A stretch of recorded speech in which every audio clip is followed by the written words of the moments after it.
ত্রয়োদশ জাতীয় সংসদ নির্বাচনের যে শেষ মুহূর্তের যে প্রস্তুতি আসলে সেটি চলছে। আমি এখন আছি চট্টগ্রামের ১৩ নম্বর আসনে, যেটিকে বলা হয় আনোয়ারা কর্ণফুলী আসন। এবং কর্ণফুলী আসনের মূলত আনোয়ারা কর্ণফুলী আসনের আমরা কর্ণফুলী সাইডে আছি মূলত। সেখানে কর্ণফুলী উপজেলা পরিষদ থেকে মূলত যে সরঞ্জামগুলো, নির্বাচনী সরঞ্জাম, সেগুলো পাঠানো হবে। তবে এখনও পর্যন্ত যে আনুষ্ঠানিকতা পাঠানোর সেটি হয়নি।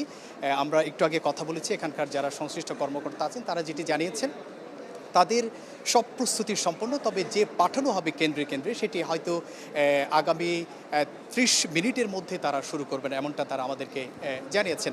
একটি বিষয় আপনাকে একটু জানিয়ে রাখি, চট্টগ্রামের যে আনোয়ারা কর্ণফুলী অর্থাৎ ১৩ নম্বর যে আসন আছে সেখানে মোট ১১৮টি ভোট কেন্দ্র রয়েছে, যার মধ্যে কর্ণফুলীতে ৪০টির মতো ভোট কেন্দ্র রয়েছে।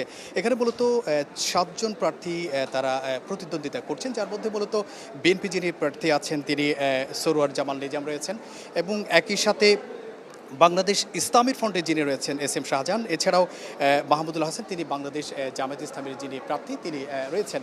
এই তিনজনের মধ্যে মূলত যে প্রতিদ্বন্দ্বিতা সেটি হবে বলে আমরা শুনতে পাচ্ছি, এবং তাদের যে মাঠের যে উপস্থিতি কিংবা কার্যক্রম সেটি আসলে তাই বার্তা দিচ্ছে।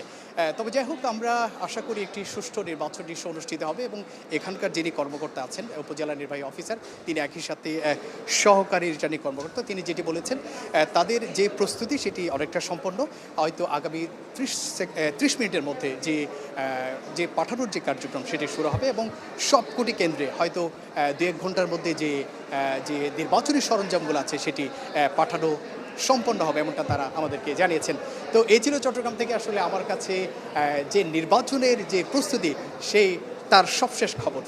ঈশ্বর, অনেক ধন্যবাদ আপনাকে জোবায়ের জানাচ্ছিলেন চট্টগ্রামের খবর।